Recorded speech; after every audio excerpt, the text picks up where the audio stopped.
Hər kəs salam, bugünkü dərsimiz informatikadan qrafik informasiyanın kodlaşdırılmasıdır. Baxın, solda belə bir təsvir göstərmişəm. Bu təsvir raster təsvirdir. Raster təsvir nədir, vektor təsvir nədir? Bunu gələcək dərsimizdə kompüter qrafikası dərsini keçəndə daha ətraflı tanış olacaq. Sadəcə bu dərsimizdə bilin ki, raster təsvirlər nöqtələrdən və yaxud da piksellərdən təşkil olunur. Baxın, bu təsvirdə hər bir kiçik dama piksel hesab olunur və yaxud da nöqtədir deyə bilərik buna. Təsvirimizin enində 40 piksel var, hündürlüyündə isə 60 piksel var. Biz bu təsvirimizin ümumi piksellərinin sayını tapmaq istəyiriksə, nə edirik? Düzbucaqlığın sahəsini tapanda nə edirdik?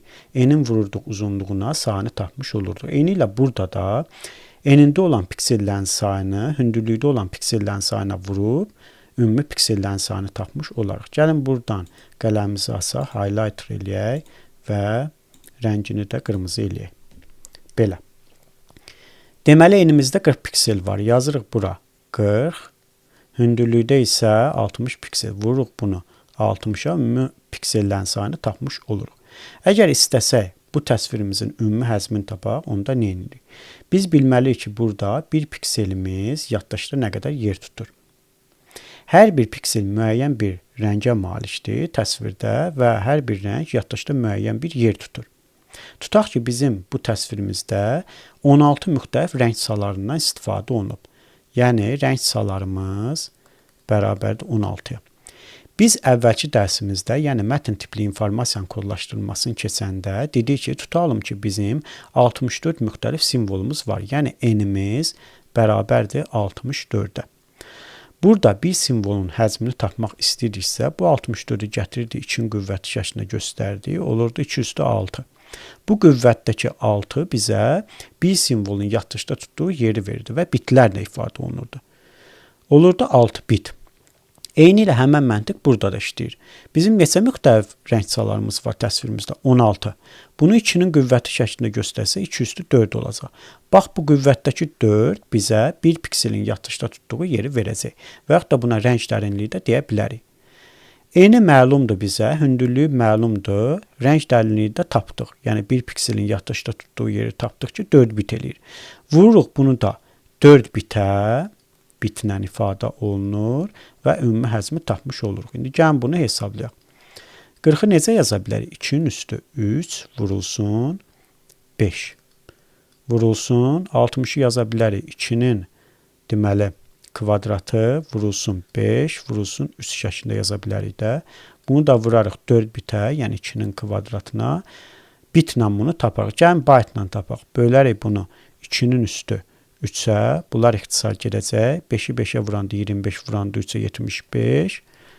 Və bunu da vurarıq 2-nin kvadratdan vuranda 16 eləyəcək. Bu da bərabər olacaq. Deməli, 1200 byte.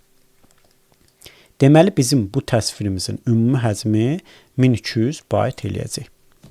Gəlin, indi nəzəri olaraq buna baxaq. Baxın, burada yazmışam, görüntünün bir pikselinin rəngini kodlaşdırmaq üçün istifadə olunan bitlərin miqdarına rəng dərinliyi deyilir. Baxın, burada rəng salarımız nə qədər idi?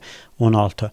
2-nin qüvvəti şəklində göstərdi. Bax, bu qüvvətli olan 4 bizə bir pikselin yaddaşda tutduğu yeri və yaxud da rəng dərinliyi də buna deyə bilərik.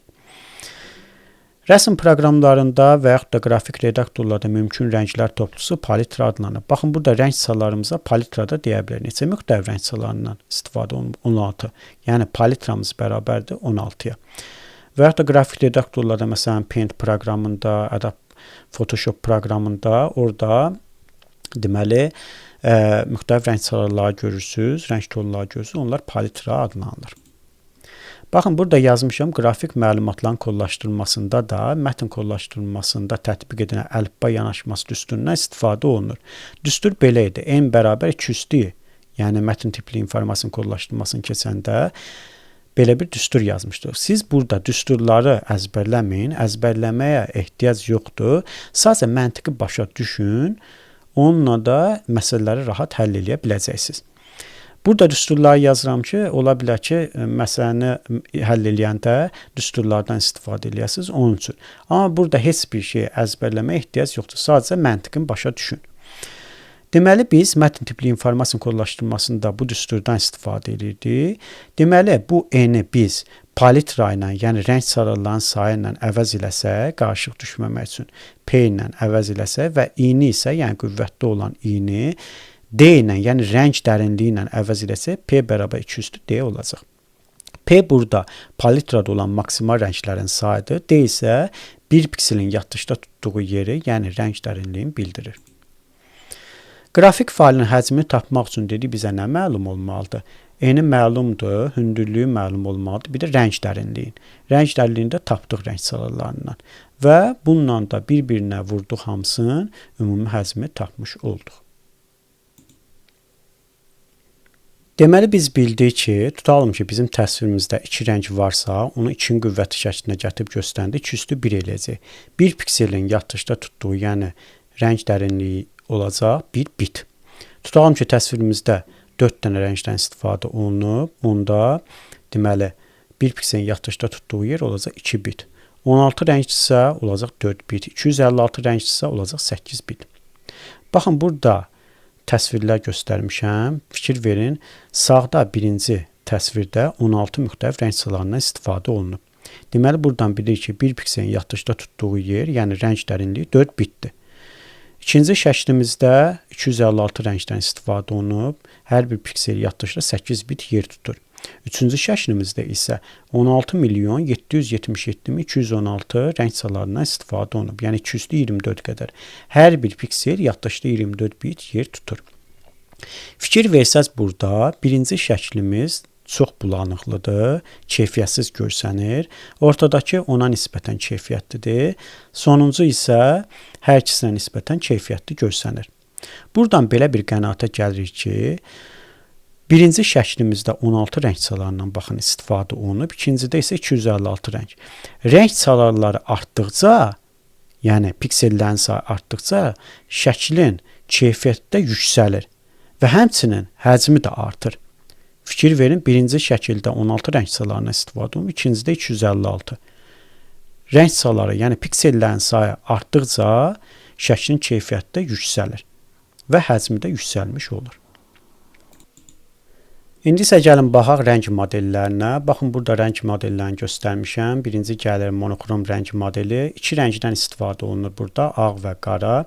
Deməli, bizim rəng çalarımız olacaq paletramız 2. Baxın, burada aşağıda yazmışam. 2-yi necə yaza bilərik? 2-nin qüvvətli şəklində göstərsək, 2 üstü 1 şəklində yaza bilərik də. Bu, qüvvətdəki 1 pikselin yatışda tutduğu yeri, yəni rəng dərinliyini bildirir.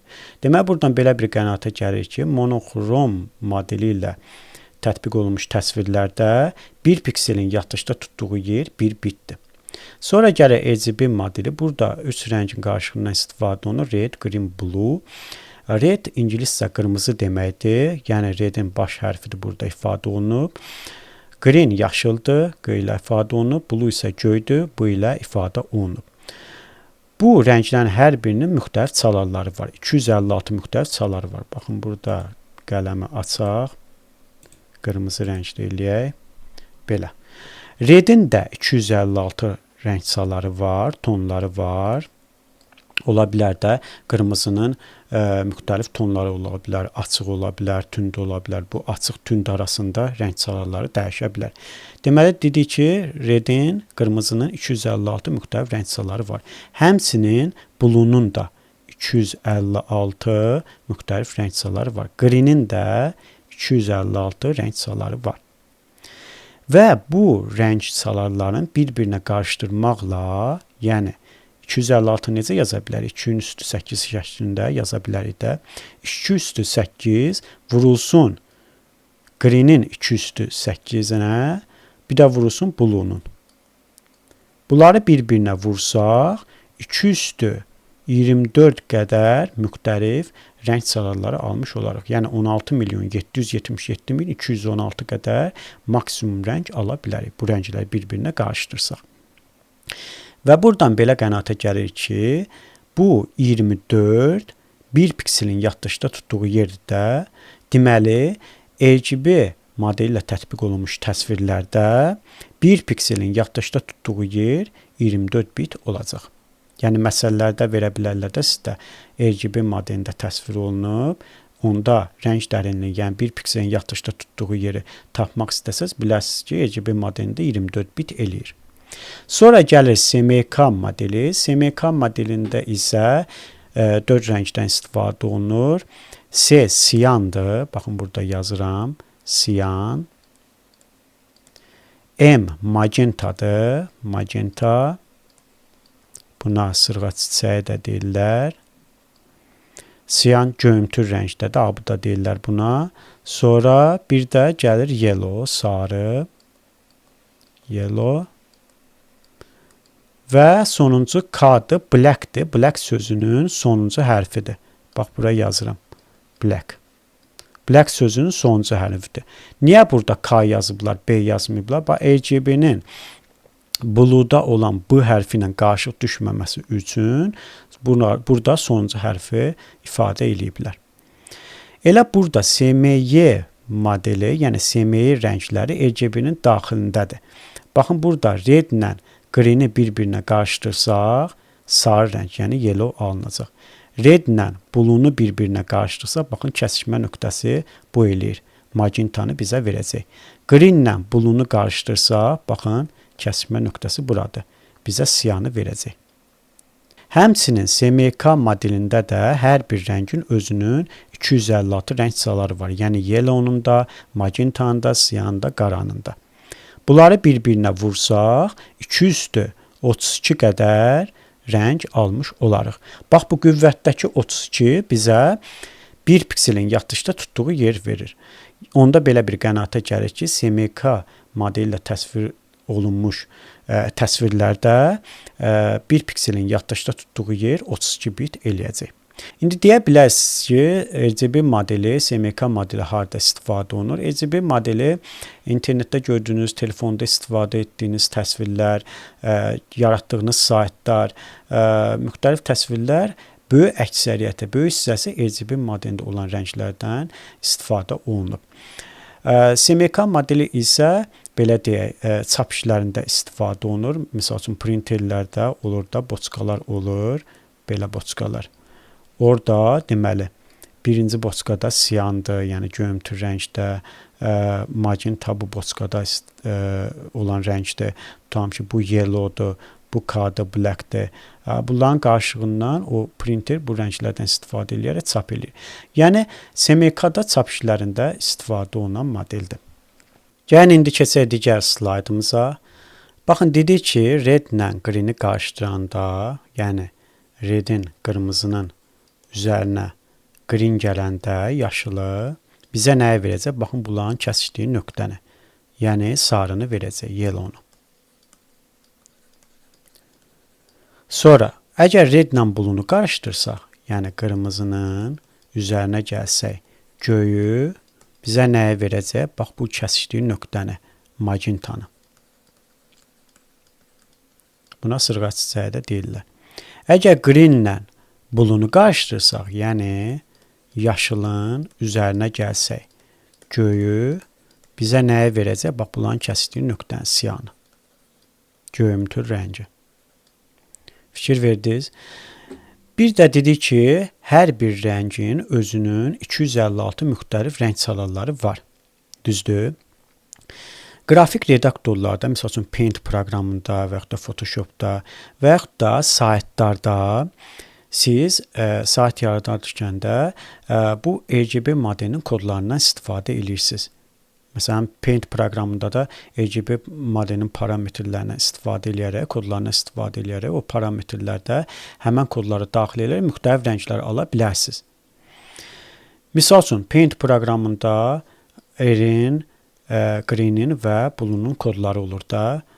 Orada 0-200, hər birində 0-255 arası kodlar daxil edə bilərsiniz. Yəni, bu diapazonda. Niyə 256 olmadı? Çünki hər birinin 256 çaları var axı. 0-dan başladığı üçün 255-də bitir. Ümumilikdə 256 tondan istifadə olunur burada. Ona görə 0-255 arası kodlar daxil edə bilərsiniz. İndi gəlin bunu praktiki olaraq baxaq. Praktiki necədir? Deməli, Paint proqramının aslı. Baxın, burada müxtəlif rəng tonları var. Biz istəsək bunlardan da istifadə edə bilərik. Və yaxud da Edit Color hissəsində bu dialoq pəncərəsini açaraq, baxın, burada Red'in, Green'in, Blue'nun kodlarını yazaraq istədiyimiz rəng tonunu ala bilərik. Misal üçün, Baxın, hər biri sıfırdır. Redin də, green də, blue'un da kodu sıfırdır. Heç bir rəngin olmaması, yəni bizə qara rəngi verəcək. Əgər biz qırmızı rəngi istəriksə, onu 100% eləyirik. 100%, yəni sonuncu 255-də 255 yazırıq bura. Bizə lazım olan rəngin yerinə, yəni redin yerinə 255 yazırıq, qalanları 0 olur. Onda bizə qırmızı rəngi verəcək. İndi yaşıl rəng istəyirəm, yaşıl rəngin tonunu versin. Onda bizə lazım olan rəng yaşıl rəngdə, ora 255 yazıram, qalanların 0 edirəm. Onda bizə yaşıl rəngi verəcək. İndi blue, yəni göy rəngi istəyirəm. Ora 255 yazıram, yəni 100%, qalanların 0 eləyirəm. Bax, bizə göy rəngi verəcək. Hamısını 100% eləyəndə, yəni 255 eləyəndə, onda bizə hansı rəngi verəcək? Ağ rəngi. Biz təkcə bura 0-255 yox, istədiyimiz 0-255 diapazonda olan kodları daxil eləyə bilərik. Misal üçün, bura 125 daxil eləyim, bura olsun 250, burada olsun 25. Bax, bizə bu rəngi vermiş olacaq. Bu da bunun praktik izahı idi. İndi gərək slaydımızı açaq. Buradan deməli, gəlin indi nəzəri olaraq bunun üzərindən keçək. Baxın, burada yazmışam, monitorda istənilən rəng 3 əsas rəngin qarşılığından alınır. Qırmızı, red, yaşıl, green və göy, blue. Belə kodlaşdırma sistemi RGB adlanır. Baxın, burada RGB yazılıb. Bu rəngləri müəyyən nisbətdə qarşıdırmaqla insan gözünün qəbul edə biləcəyi istənilən başqa rəngi almaq olar. Yəni, bizim gözümüzün qəbul edə biləcəyi istədiyimiz rəngi ala bilərik. Bunların qarşılığından. Heç bir rəngin olmaması qara rəngi verir. Baxın, orada parametrlər yazdıq. Heç bir rəngi qəbul eləmədi. Yəni, 0 qəbul elədi. Orada daxil edildi 0 kodun. Onda bizə qara rəngi verdi. Hər üç rəng 100% olanda, yəni hamısına 255 yazdığı, onda bizə nə rəngi verdi? Ağ rəngi. Əgər bu 3 əsas rəngin hər birinin parlaqlığını kodlaşdırmaq üçün 8 bitdən, yəni 256 qiymətdən istifadə olunsa, onda görüntünün hər bir nöqtəsini kodlaşdırmaq üçün 24 bit lazımdır. Yəni, bunların redin də, greenin də, blue'nun da bir-birini hər birinin 256 rəng çaları var da, bir-birinə qarşıdıranda dedik ki, 2 üstü 8, vurulsun 2 üstü 8, vurulsun 2 üstü 8. Bizə nə verdi? 2 üstü 24. O yuxarıdakı 24 bizə bir pikselin yaddaşda tutduğu yeri bildirir. Yəni, 2 üstü 24 qədər 16.777.216 qədər rəngi müəyyənləşdirmə bizə imkan verir. Rəngli görüntülərin 24 bitli ikili ədədlər vasitəsilə belə kodlaşdırılması, hansı ki, bu RGB modelində bir pikselin yaddaşda tutduğu yer 24 bitdə, belə kodlaşdırılması adlanır tam rəngli, yəni true color adlanır. İstifadəçi həm qrafik redaktorun təklif etdiyi palitrada olan hazır rənglərdən, həm də dialoq pəncərəsindəki RGB ilə işarə edilən daxil etmə sahələrinə qırmızı, yaşıl və göy rəngi üçün parlaqlığın uyğun qiymətlərini daxil etməklə alınan xüsusi çarələrdən istifadə edə bilər. R, G və B parametrlər üçün 0-255-ə qədər diapazonunda olan qiymətlərdən istifadə edilir. Bayaqları göstərdik. Yəni, giririk, misal üçün, Paint proqramını açaq. İstəsəz bu rənglərdən istifadə edə bilərsiniz və yaxud da bu dialoq pəncərəsini açıb, buradan 0-255 arasında olan kodları daxil eləməklə istədiyiniz rəngi ala bilərsiniz. Bu da belə. Sonra gəlir burada SMK, deməli RGB modelinin kodları. RGB modelinin kodları nədir? Baxın, bunları əzbərləməyə ehtiyac yoxdur bu kodları. Sadəcə olaraq məntiqini başa düşün, onunla da sizdə yadda qalacaq. Baxın, burada rəngin adların yazmışam, red, green, blue. Bu onun 16-lıq kodudur, bu isə onun 10-luq kodudur. 16-lıq kod nədir? Biz say sistemlərin gələcək dərsimizdə keçəndə 2-lik, 8-lik, 16-lıq say sistemləri, onda biz bu 16-lıq kodla tanış olacaq. Sadəcə burada biləsiniz ki, bu rəngin 16-lıq kodu budur. 10-luq kod isə bizim gündəlik istifadə etdiyimiz ədədlərdir, rəqəmlərdir.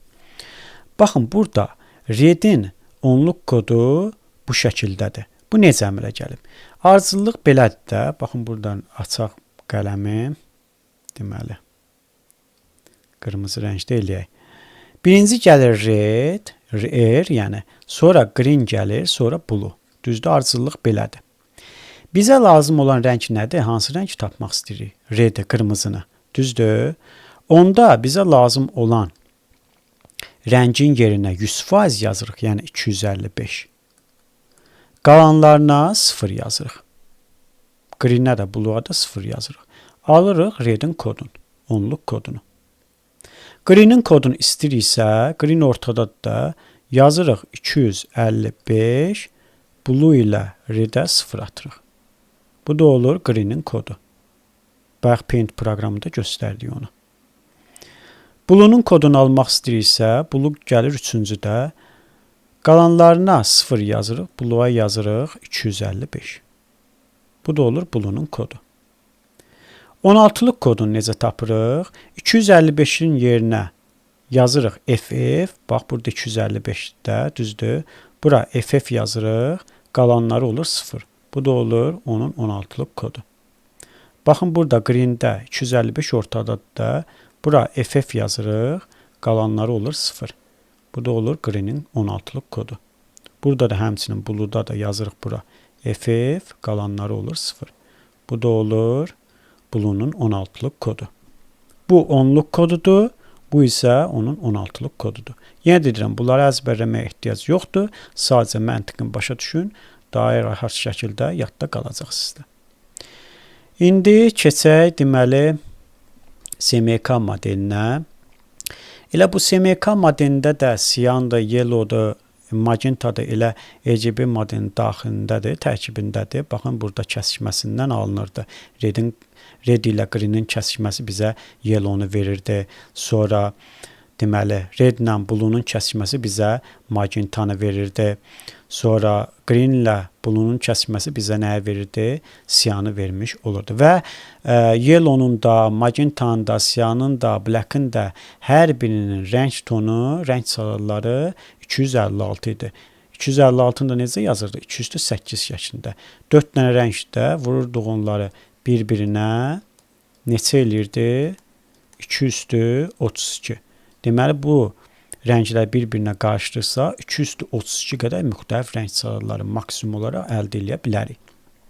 Bu qüvvətdəki 32 onu bildirir ki, SMK modelə tətbiq olunmuş təsvirlərdə bir pikselin yaddaşda tutduğu yer 32 bitdir. Yəni məsələlərdə qarşınıza çıxar da, deyək ki, misal üçün RGB modelində təsvir olunub, onda orada tapasınız ki, bir pikselin yaddaşda tutduğu yer 24 bitdir. SMK modelində 32 bitdir. Misal üçün monoxrom olanda olacaq 1 bit. Çünki iki rəngdən istifadə olunub orada. Bu da belə. Dedik ki, SMK modeli çap işlərində istifadə olunub. Və burada K-nın niyə black-ın sonuncu hərfini yazdıq? Buradakı RGB modelində blue-nun bu hərfi ilə qarışıq düşməməsi üçün K-nı burada ifadə eləyiblər. Və SMK modelində niyə black-ə əlavə eləyiblər? Mükəmməl ideal qara rəng ala bilmədikləri üçün qara rəngi bura əlavə eləyiblər. İndi gəlin buranı silək. Silək, keçək nəzəri hissəsini izah edeyim. Bu da belə. Deməli, baxın, burada nəzər hissəsində yazır ki, SMK modelində poliqrafiyada rəngli çap üçün istifadə olunan subtraktiv rəng modelidir. Yəni, çap işlərində istifadə olunur. Çap işlərində 3 əsas rəngdən deyil, yəni 3 əsas rəng RGB modelində, bu internetdə, saytların yaradılmasında, kompüterin ekranda bu kimi bu rəng modelindən istifadə olunur. Bu rənglərdən istifadə olunur. Amma çap işlərində SMK modelindən istifadə olunur. Deyir ki, burada tamamlayıcı rənglərdən, çap işlərində tamamlayıcı rənglərdən istifadə edilməsi daha əlverişli olur. Tamamlayıcı rənglərdə bunlardır. Siyan, buna abıda deyirlər, sırğa çiçəyi, magenta və sarı, yellow. Boyaq maddələri mükəmməl olmadığından bu rənglərin qarşılığına ideal qara rəng alınmır. Alınmadığı üçün ona görə də çapda qara rəng ayrıca istifadə olunur. Bir də sonda burada qeyd göstərmişəm. Siz məsələlərdə ola bilər ki, düşsün ki, sizdə məsələlərdə misal üçün RGB modelində tətbiq olunan təsvirdir, dedik bayaqları. Onda təsvirin ümumi həcmini tapmaq istəsəz, orada sizə bir pikselin yaddaşda tutduğu yer lazım olacaq da. Onda bir pikselin yaddaşda tutduğu yer biləsiniz RGB modelində 24 bitdir. Misal üçün SMYK modelində dedik ki, 32 bitdir. Monoxromda 1 bitdir. Bir də ola bilər ki, məsələlərdə high color ifadəsini göstərsinlər. Onda biləsiniz ki, high color ifadəsinin adını çəkmirsə, onda orada bir pikselin yaddaşda tutduğu yer 16 bit olacaq. True color deyəndə isə dedik ki, bayaqları 24 bit olacaq. SMYK modelinin kodları isə belədir. Deməli, rəngin adı burada göstərilib. Cyan, magenta, yellow.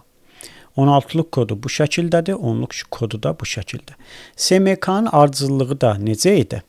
Baxın, birinci gəlirdi. S, M, Y. K-nı yazmırıq, K sonradan əlavə olunub da. Deməli, RGB modelində bizə lazım olan rəngin yerinə 255 yazırdıq, 100%. Qalanına 0. Burada isə tərsi olacaq. Bizə lazım olan rəngin yerinə nə yazacaq? 0, qalanlarına isə 255. Biz siyanın kodunu almaq istəyirik də. Siyana yazırıq 0, qalanlarına yazırıq 255. Yəni magentaya da yellow'a da. Bu olacaq siyanın kodu. Misal üçün magentanı almaq istəyirik, düzdür? Magenta ortadadır da. Oraya yazırıq 0, qalanlarına yazırıq 255. Bu da olacaq magentanın kodu. Yellow'nu almaq istəyirsə, yellow axırdadır da. Oraya yazırıq 0, qalanlarına 255. Bu da olur yellow'nun kodu.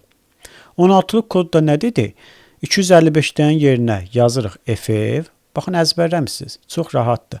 Yadda saxlayırsınız. Məntiqini bilirsiniz, rahat şəkildə yadda saxlayırsınız. 255-dən yerinə FF yazırsınız. Qalanları olur 16-lıq kodda 0. Bu da olur siyanın 16-lıq kodu. Həmçinin burada da 255-dən yerinə FF yazırsınız. Bu da olur 0. Olur magentanın 16-lıq kodu. Həmçinin yellow'da da burada 255-dən yerinə FF yazırsınız. Düzdür? Qalanlarına 0. Bu da olur yellow'nun 16-lıq kodu. Deməli, sonra gəlir ağ və qara rəngin kodları. Bayaqlar Paint proqramında göstərdik ağ və qaranın kodlarını. Biz orada hamısını 100% qəbul edirdiksə, yəni 255 yazırdıqsa, o bizə ağı verir, ağ rəngi verir. Qarada isə heç bir rəngin olmaması, yəni 0 olması bizə qaranı verəcək. 16-lıq kodda 255-dən yerinə yazırsınız FF. Bizə nəyə verəcək? 16-lıq kodunu vermiş olacaq. Burada da eyni ilə sıfırları verəcək. İndi isə gəlin suallar üzərində mövzunu daha da möhkəmləndirək. Birinci sualımızda deyir ki, qırmızı, yaşıl və göyün qarşılığına hansı rəngi almaq olar? Baxın, biz RGB modelində bilirik ki, birinci red gəlir, sonra green gəlir, sonra isə blue gəlir. Bunların onluq kodunu necə tapırdıq? Bizə lazım olan rəng qırmızıdır da. Qırmızının kodunu tapmaq istəyiriksə, onda qırmızının yerinə 255 yazırdıq, qalanlarına 0. Bu onluq kodudur. 16-lıq kodu necə idi? 255-in yerinə FF yazırdıq, qalanlarına 00. Bu olurdu redin kodu. Sonra greenin kodunu tapmaq istəyirik. Green ortadadır da, ora 255 yazırdıq. Qalanlarına 0. Bu olur onluq kodu. 16-lıq kodu isə 255-in yerinə FF yazırdıq. Qalanlarına 00. Bu isə olur greenin kodu. Blue'nun kodu necə idi? Blue sonda gəlir də. Oraya 255 yazırdıq. 100%. Qalanlarına 00. Bu olur onluq kodu. 16-lıq kodu isə 255-in yerinə FF. Qalanlarına 00. Bu da olurdu nəyin kodu? Blue'nun kodu. Bu kodları biləndən sonra deyir ki, bunların rənglərinin qarşılığından hansı rəngi alınır? Baxın, bunun 16-lıq kodunu bilirik də, redin kodunu.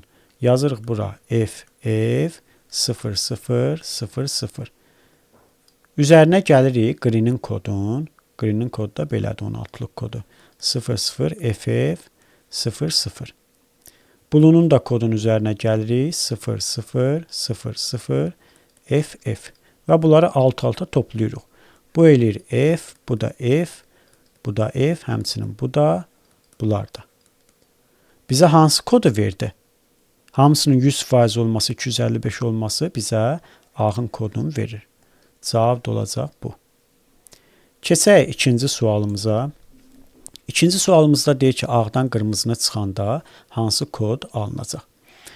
Baxın, ağın kodu necə idi? FF, hamısı FF idi də. Çıxırıq qırmızının kodu. Qırmızının kodu necə idi? Bizə lazım olan rəngin yeri red gəlir də birinci. Oraya FF yazırdıq. Qalanlarına 00. Və bunları alt-alta çıxırıq. Bu eləyir F, bu da eləyir F, bu da F, həmçinin bu da, bunlar isə 00. Bu bizə hansı kod xatırladır?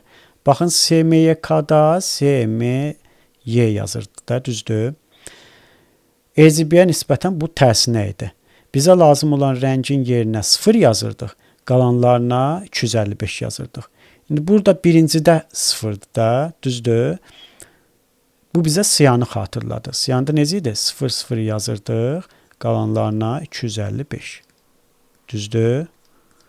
Bunu 16-lıq kodla ifadə edəndə bu şəkildə idi də. 255-dən yerinə FF yazırdıq. Bu da olurdu 00. Deməli, bu nəyin kodu oldu? Siyanın kodu. Cavab da olacaq bu. Keçək üçüncü sualımıza.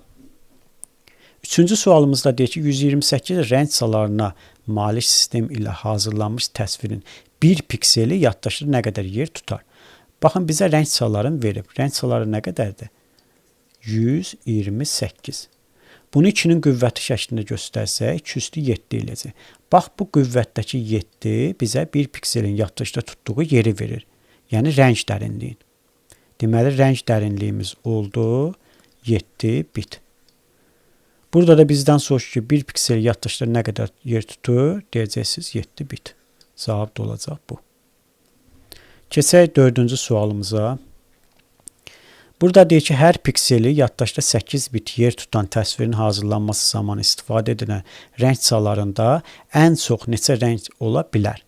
Yəni, maksimal rəngi soruşur, rəng çalarlarının sayını soruşur. Bizə bir pikselin həzmin verib də 8 bitdir. Rəng çalarını tapmaq istəyirik, sual işarəsi. Düzdür, bilmirik. Rəng dərinliyi isə verib. Nə qədərdir rəng dərinliyi? 8 bit. Düzdür. Rəng çalarını tapanda nə edirdik? 2-nin qüvvəti şəklində yazırdıq. Qüvvətdə verib 8 bit gətiririk, qoyuruq yerinə. Olur nə qədər? 256. Deməli, bizə təsvirin hazırlanması zamanı istifadə edilən ən çox rəng çaları 256 qədərdir. Cavab da olacaq bu. Keçək 5-ci sualımıza. Deyir ki, 128 vurulsun 5 sonraki pikseldən ibarət təsvirdə RGB rəng modu, diqqətlə fikir verin. RGB rəng modində deyir, istifadə olunub. Qrafiki təsvirin həcmi kilobaytla hesablayın. Bizim düsturumuz necə idi? V bərabər A vurulsun B vurulsun rəng dərinliyi. Düsturu əzbərləməyə ehtiyac yoxdur, sadəcə məntiqin başa düşün. Bizdə düsturda dedik nə lazımdır? Bizə ümumi həzmi tapanda deməli, eni lazımdır, hündürlüyü lazımdır, bir də bir pikselin yaddaşda tutduğu yer. Eni verilib 128, hündürlüyü də 512. Yazırıq bura. 128-i necə yaza bilərik? 2 üstü 7 şəklində. Vurulsun 512 necə yaza bilərik? 2 üstü 9 şəklində. Bunu da vururuq rəng dərinliyinə. Rəng dərinliyini necə tapa bilərik? Deyir, RGB rəng modelindən istifadə olunub. RGB rəng modelində bir pikselin yaddaşda tutduğu yer, yəni rəng dərinliyi nə qədərdir? 24 bit idi. Vuracaq 24 bitə. 24-ü necə yaza bilərik? 2 üstü 3 vurulsun, deməli, üst şəklində yaza bilərik. Bu bitlə hesablayacaq da, düzdür. Bunu bizdən sonraki kilobaytla hesablayın. Bax, bitdən bayta, baytdan kilobayta gəlirik. Bitdən bayta gələndə 2 üstü 3 qədər məsafə idi. Baytdan isə kilobayta 2 üstü 10 qədər. Bitdən kilobayta gələndə bunları məsafələ bir-birinə vurduqda 2 üstü 13 eləyir. Kiçikdən də böyüyə gəldiyimiz üçün böləcəyik. Deməli bunu böləcəyik 2 üstü 13-ə. Düzdür? Bu da bərabərdir. Deməli bu eləyəcək 2 üstü 16, bu da 19. 2 üstü 19 bölünsün, vurulsun 3, bölünsün 2 üstü 13. Bu da nə edəcək? Bunlar ixtisar gələcək. Burada qalacaq 2 üstü 6 vurulsun 3. Bu da bərabərdir 64 vurulsun 3. Bu da eləyəcək. Deməli 2 1 yadda 192 nə kilobayt. Cavab da olacaq bu. Keçək 6-cı sualımıza. 6-cı sualımızda deyir ki, 4096 rəng çalarına sahib olan qrafik təsvirin rəng çalarları 256 dəfə azalmışdır. Qrafik təsvirin həcmi necə dəyişmişdir? Rəng çalarların sayını bizə verib. Nə qədərdir? 4096. Bunu 2-nin qüvvəti şəklində yazsaq necə yazarıq? 2 üstü 12. Buradan belə başa düşürük ki, rəng dərinliyimiz nə qədərdir? 12 bit. Düzdür? Deyir ki, bu rəng sayı 256 dəfə azalıb. Dəfə azalıb deyirsə bölürük də. Əvvəl 4096 olub. Sonra rəng saylarımız 256 dəfə azalıb. Yəni 4096 bölünsün 256. Bunu da necə yaza bilərik? 2 üstü 12 bölünsün 2 üstü 8 şəklində. Bu da eləyəcək 2 üstü 4. Burada da rəng dərinliyimiz nə qədərdir? 4 bit. Düzdür? Əvvəl olub 12 bit, sonra olub 4 bit. Rəng dərinliyi neçə dəfə azalıb? 3 dəfə azalıb. Bizim də düsturumuz var da V bərabər, yəni ümumi həcm bərabərdir. Üfüqi nöqtələrin sayı vurulsun şaqili nöqtənin, yəni sayı vurulsun rəng dərinliyi. Əgər rəng dərinliyi azalarsa, bu həcmdən düz mütənasibdir, riyaziyyatdan bilirsiniz. Həcm də azalacaq. Rəng dərinliyi artarsa, həcm də artmış olacaq. Rəng dərinliyi əvvəl 12 bit olub, sonra 4 bit. 3 dəfə azalıb. Onda həcm necə dəyişəcək? Həcm də 3 dəfə azalacaq. Cavabımız da olacaq bu. Keçək 7-ci sualımıza. 7-ci sualımızda deyir ki, qrafik təsvirin rəng çaları 1024-dən 256-ya endirilən zaman həcmi 256 kilobayt azalmışdır. Qrafik təsvirin ilkin həcmini müəyyən edin. Baxın, əvvəl rəng çalarımız olub nə qədər? 1024. 1024-ü necə yaza bilərik? 2 üstü 10 şəklində. Deməli, buradan rəng dərinliyimiz nə qədər olur? 10 bit. Sonra 256-ya endirilən zaman 256 kilobayt azalıb deyir həcmi. Demir, 256 dəfə azalıb rəng çaları. Deyir, 256-ya endirilib. Yəni, olub rəng çalarımız 256. Bu da 2 üstü 8-də. Buradan belə qənaətə gəlirik ki, rəng dərinliyimiz 8 bitdir. Və əvvəl olub rəng dərinliyimiz 10. 10-da olanda, 10 bit olanda həcmi bilmirdik nədir. Sonra 8 bit olanda həcm 256 dəfə, daha doğrusu 256 kilobayt azalıb. Və buradan da tənasüblə çarpaz vurub həll edirsiniz. 8H bərabərdir 10H çıxılsın 2560 kilobayt. Bunları bərabərlikdən sağa sola keçirirsiniz. Qalır belə deyə 2H bərabər 2560 kilobayt. Həcm də nəyə bərabər olacaq? 1280 kilobayt. İndi bizdən ilkin həcmi soruşur bunu. Cavab da olacaq 1280 kilobayt. Keçək 8-ci sualımıza. 8-ci sualımızda isə deyir ki, 80 vurulsun 12 nöqtədən ibarət olan təsvir 32 rəng çalarına maşitsə onun həcmi neçə bayt olar?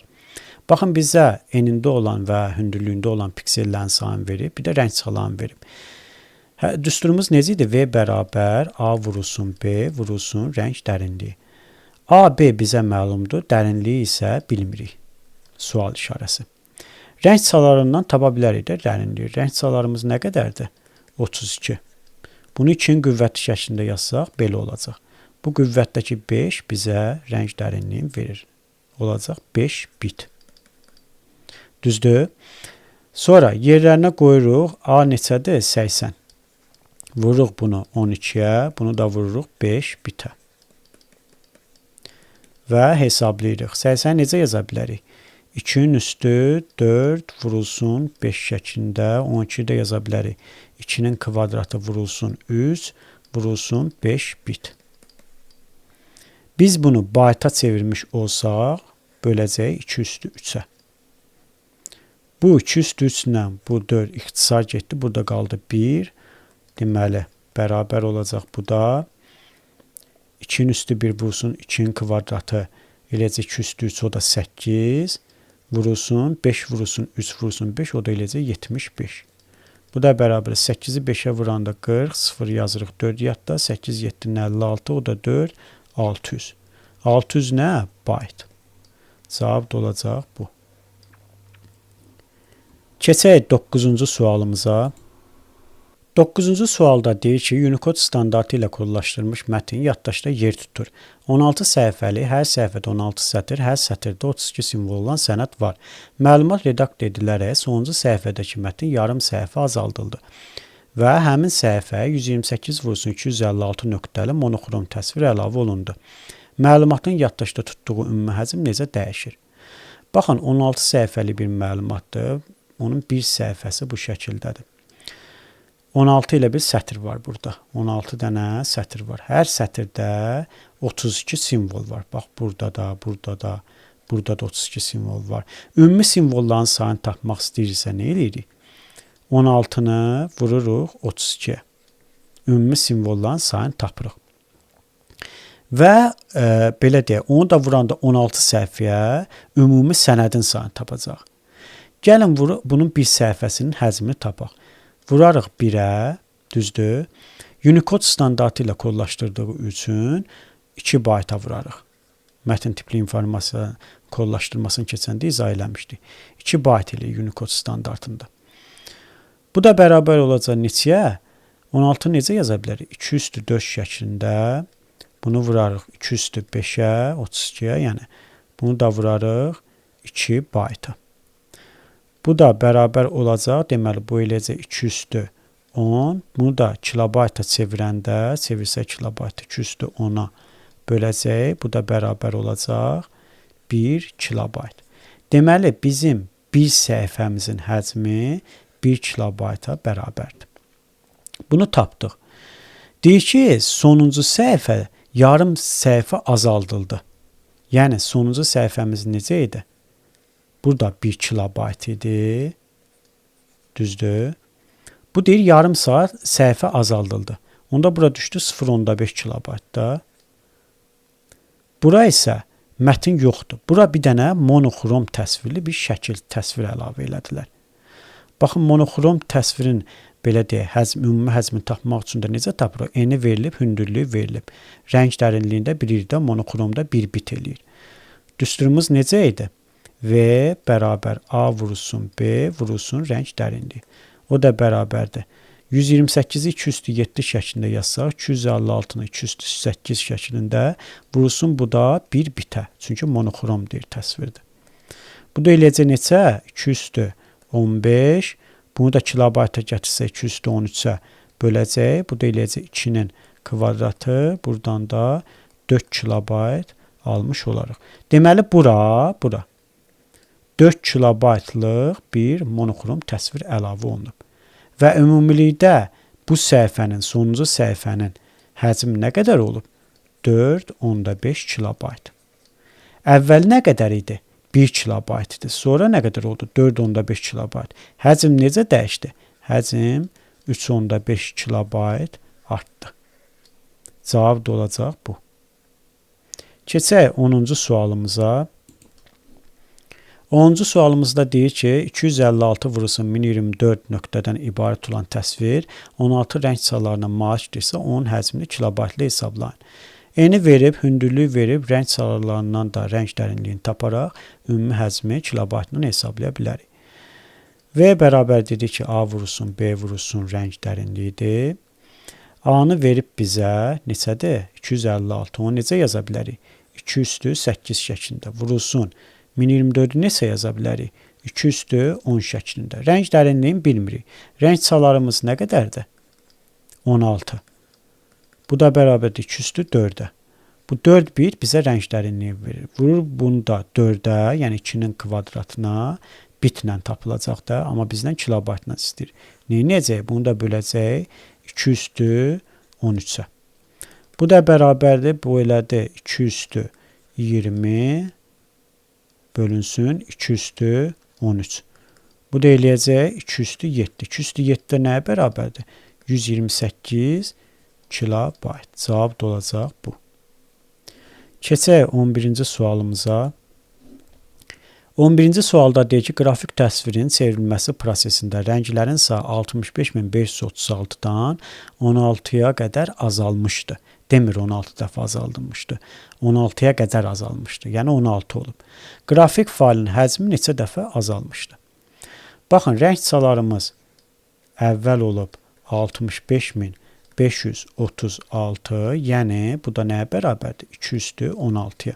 Deməli, buradan bilirik ki, rəng dərinliyimiz 16 bitdi. 16-ya enən zaman, yəni rəng çalarımız 16 olanda, bu da nəyə bərabərdir? 2 üstü 4-ə. Rəng dərinliyimiz olub 4 bit. Deməli, əvvəl 16 idi, sonra olub rəng dərinliyimiz 4 bit. Neçə dəfə azalıb? 4 dəfə azalıb. Bizim də düsturumuz belə idi. V bərabər A vurulsun B vurulsun rəng dərinliyi. Bu rəng dərinliyi həcmlə düz mütənasibdir. Yəni, rəng dərinliyi artarsa, həcm də artacaq. Azalarsa, bu da azalacaq. Rəng dərinliyimiz neçə dəfə azalıb? 4 dəfə azalıb. Onda həcmimiz də 4 dəfə azalmış olacaq. Cavab da olacaq bu. Keçək 12-ci sualımıza. 12-ci sualda deyir ki, 5 son 2 vurulsun 5 son 2 nöqtədən ibarət olan bir qrafik təsvir yaddaşda 128 kilobayt yer tutur. Bu təsvir neçə rəng çalarına malikdir? Bizə rəng çalarının sayını soruşur. Məlum deyil. Burada bizim düsturumuz necə idi? Həcm verilib, bizə eni və hündürlüyü də verilib, rəng dərinliyini buradan tapsaq, rəng çalarında tapmış olarıq. Düsturumuz necə idi? V bərabər A vurulsun B vurulsun rəng dərinliyi. A-nın yerinə yazırıq 2 üstü 9, yəni 5 son 2 vurulsun 2 üstü 9, B-nin yerinə yazırıq 5 son 2. Bu da vurulsun rəng dərinliyini bilmirik. Yazırıq bura X. Bu da bərabərdir. Həcm neçədir ümumilikdə? 128 kilobayt. Amma X burada bitdi. Bunların hər iki tərəfin, bərabərliyin hər iki tərəfin eyni ölçü vahidinə gətirməliyik də ki, hesablaya bilək. Ona görə bunu da vururuq. Kilobaytdan bitə çevirəndə 2 üstü 13-ə. İkisi də hər tərəf bitlə ifadə olunub. Deməli, bu oldu 2 üstü 18 vurulsun X bit bərabərdir. Bunu da necə yaza bilərik? 2 üstü 7 vurulsun 2 üstü 13, bu da olacaq bit. Biz X-i buradan tapsaq necə taparıq? Bu eləcək 2 üstü 20 bölünsün 2 üstü 18-ə. Bu da bərabərdir 2-nin üstü 2. Bu da bərabərdir 4-ə. 4 nə? Bit. Çünki bitlə tapmışıq. Biz burada rəng dərinliyini tapdıq. Yəni bunu 4 bit elədi. Bizdən soruşsa ki, əgər sualda rəng dərinliyi nə qədərdir? Deyəcəksiniz 4 bit. Amma deyir ki, bu təsvir neçə rəng çalarına malikdir. Rəng çalarını bizdən soruşur. Rəng çalarını da necə tapırdıq? Rəng çaları bərabərdir 2-nin qüvvəti şəklində tapırdıq da. 2 üstü D. Bu dərinlikdir. Dərinliyi tapmışıq da nə qədərdir? 4 bit. 2-nin üstü 4 yazsa, bu da eləyəcək 16. Deməli, bu təsvir 16 rəng çalarına malikdir. Keçək 13-cü sualımıza. Deməli 13-cü sualda deyir ki, qrafik təsvirin rəng sayları 1024-ə bərabər idi. Rəng saylarını 64 dəfə azaldan zaman qrafik təsvirin həcmi 12 kilobayt azalmışdı. Qrafik təsvirin nöqtə sayını müəyyən edin. Baxın, rəng saylarımız nə qədərdir? 1024. Buradan bilirik ki, 1024-ü 2/10 şəklində yazsaq, rəng dərinliyimiz olacaq 10 bit. Bunu tapdıq. Deyir ki, 64 dəfə azalıb, yəni rəng saylarımız olub 1024 bölünsün 64. Bunu da necə yaza bilərik? 2/10 bölünsün 2/6. Buradan da tapırıq ki, 2/4-ə bərabərdir. Onda olur rəng dərinliyimiz 4 bit. Rəng dərinliyimiz 10 bit olanda həcmi bilmirdik. Yazırıq bura H. 4 bit olanda isə həcm 12 kilobayt azalıb. Bunu da tənasüb şəklində həll edirik. Onu vururuq H-a. Çıxırıq 120 kilobayt. Bu da bərabər olur. 4-də vururuq H-a. 4H olur. 4-ü keçiririk bərabərlikdən sola, 120-də sağa. Eləcə 6H bərabər 120 kilobayt. H da buradan bərabər olur 20 kilobayt. Həcmi tapdıq biz. Düsturumuz nə idi? V bərabər A vurulsun B vurulsun rəng dərinliyi. Bizdən nəyi soruşur? Qrafik təsvirin nöqtə sayını, yəni piksellərin sayını. A vur B-ni soruşur. Bunu bilmirik. X qəbul edirik. Onda olur X vurulsun. Rəng dərinliyi nə qədərdir? 10 bitdir. Ona vururuq. Bərabər olur. Yazaq bura. Bit. Bu da bərabər olur. Həcmi də tapmışıq 20 kilobayt. Deməli, bərabərlikdən soldakı bitnəndir, sağdakı kilobaytlandır. Hər ikisini bitə gətirsək, olacaq X vurulsun 10 bit bərabərdir 20 vurulsun. Kilobayt da bitə çevirəndə 2/13-ə vururuq. X-i buradan tapsaq, deməli 20 vurulsun 2/13 bölünsün 10 olacaq. Bunlar ixtisar gedəcək, burada qalacaq 2, 2/1, 2/1 də 2/13-ə vuranda eləcək 2/14. Deməli, qrafik təsvirin nöqtə sayı 2/14 qədərdir. Bu 2/14 də açanda belə olur. 16384. Deməli, cavabımız da olacaq bu. Cavabda sizə 2/14 şəklində olanda bunu vuracaqsınız. Yox, əgər açılmış forması olanda, yəni 16384, bunu cavablandırmış olacaqsınız. Keçək 14-cü sualımıza. 14-cü sualda deyir ki, qrafik təsviri 1024-ün 1024-də nöqtədən ibarətdir. Müəllim şagirdə bu təsvirdən kəsə biləcək ən böyük ölçüyə malik dairəni kəsməyi tapşırır. Şagird Paint proqramından istifadə edərək kəsdiyi yeni təsvirin RGB rəng modeli ilə kodlaşdırıldığını bilərək həcmini tapın. Gəlin bu hissəni screen eləyək və Paint proqramında bunu izah eləyim. Baxın, elə bilin ki, təsvir budur. Bu bizim təsvirimizdir. Və bunun enində, bu eni də bunun 1024 piksel var.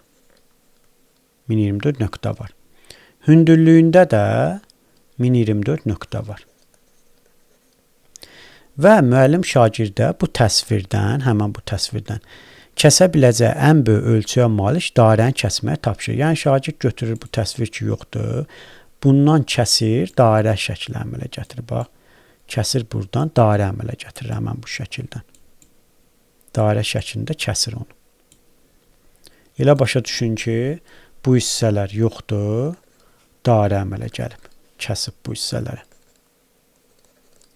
Və bizə deyir ki, bu kəsilmiş ki, dairə yoxdur, bu RGB rəng modeli ilə kodlaşdırılıb. Və deyir ki, bu kəsilmiş dairənin həcmini tapın. Həcmi tapmaq üçün, dairənin həcmini tapmaq üçün biz riyaziyyatdan bilirik ki, S bərabərdir pi r kvadratı düsturundan istifadə edirik. Pi-ni verib burada bizə 3-dür, yuvarlaqlaşdırıb verib. R isə R-i biz tapmalıyıq, yəni radiusu tapmalıyıq. Elə başa düşün ki, bu hissəni biz 2 yerə bölsək, bu hissəni də 2 yerə bölsək, Əvvəlki təsvirimiz necə idi ümumilikdə? 1024 idi də, 1024 idi hündürlüyü.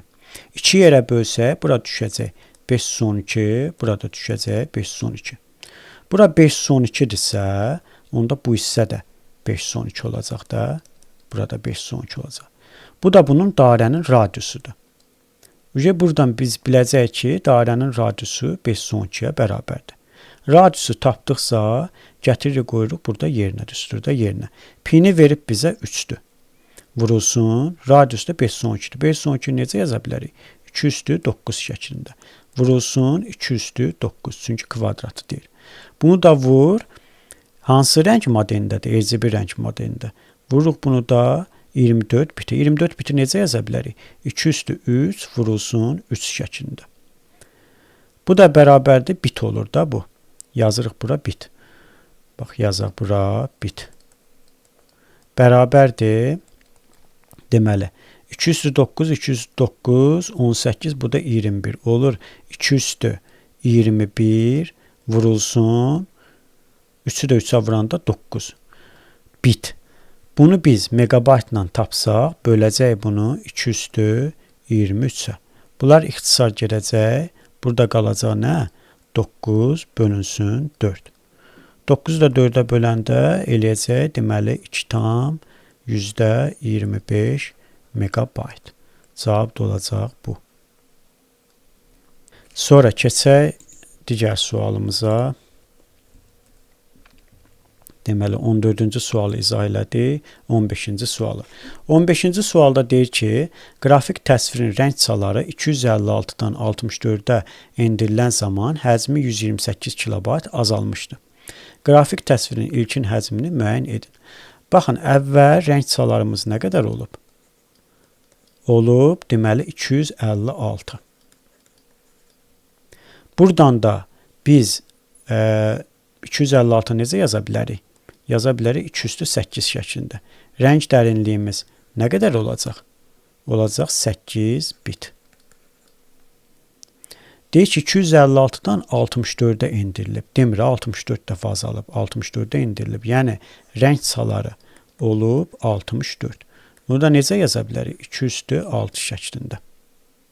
Rəng dərinliyimiz nə qədər oldu? 6 bit. Əvvəl 8 bit idi, sonra 6 bit oldu. Deyir, 6 bit olanda həcmi 128 kilobayt azalıb. Yəni, 8 bitdə həcmi bilmirdik nə idi? 6 bitdə həcmi də deməli 128 kilobayt azalıb. Bunu da tənasıb şəklində eləyəcəksiniz. 8-i vuracaqsınız haşa, 8 haş eləyəcək, çıxılsın. 128-i də 8-ə vuranda 1024 kilobayt bərabərdir 6 haşa. 6-ın keçək bərabərlikdən sonra 1024-də sağa. Neçə eləyəcək? 2 haş bərabərdir 1024 kilobayt. Haş da buradan bərabərdir 512 kilobayt. Bizdən sonraki qrafik təsvirin ilkin həcmini müəyyən edin. İlkin həcm burada. Onda cavabımız olacaq 512 kilobayt. Gəlin indi kompüterdə real şəkil üzərində praktiki olaraq şəklin ümumi həzmini hesablayaq. Gəlirik desktop pəncərəsinə. Baxın, burada nümunə bizim şəklimiz var. Bunun üzərinə gəlib mouse sağ düyməsini klik etdikdə kontekst menü açılır və lap aşağıda Show More Options düyməsi var. Buna klik etdikdə belə bir pəncərə açılır. Burada lap aşağıda Properties hissəsi var. Buna da klik etdikdə belə bir pəncərə açılır. Burada gəlir Details bölməsinə. Bu hissədə fikir verin, şəklin enini və hündürlüyünü verib. Width enidir, height isə hündürlüyüdür. Enində 256 piksel var, hündürlüyündə isə 512 piksel var. Bit tipi isə 24 bitdir. Yəni, bir pikselin yaddaşda tutduğu yer, rəng dərinliyi 24 bitə bərabərdir. Gəlin bunu kəsək, screen eləyək, Paint proqramında izah eləyim bunu. Deməli, kəsək bu hissəni.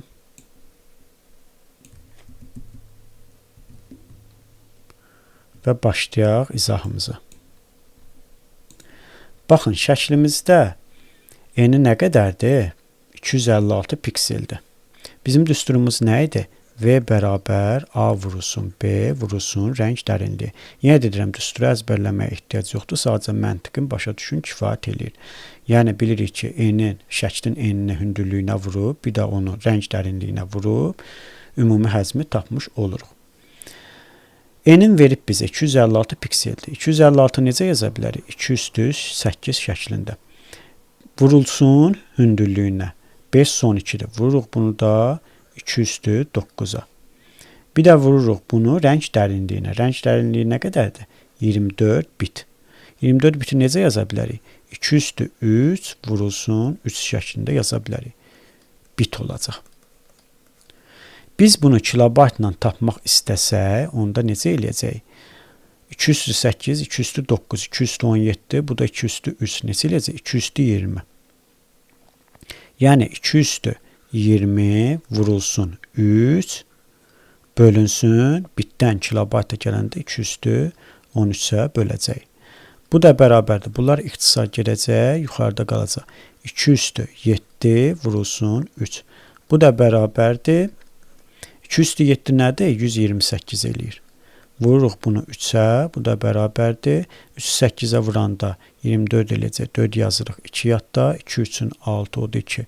8, 3-də 1-ə vuranda 3 eləyəcək. 384 kilobayt eləyəcək. Deməli, bu təsvirimizin, bu şəklimizin həcmi 384 kilobaytdır. İndi baxaq görə həqiqətən də 384 kilobaytdır. Gəlirik təsvirimizə, baxın, details bölməsindəyik. Gəlir general bölməsinə. Fikir verin, bu hissədə size hissəsində ölçüsü 384 kilobaytdır. Deməli, həqiqətən də bizim tapdığımız həcmin ölçüsü doğrudur. Bu da belə. Deməli, biz bugün informatikadan qrafik informasiyanın kodlaşdırılmasını öyrəndik. Növbəti dərsimizdə görüşənədək.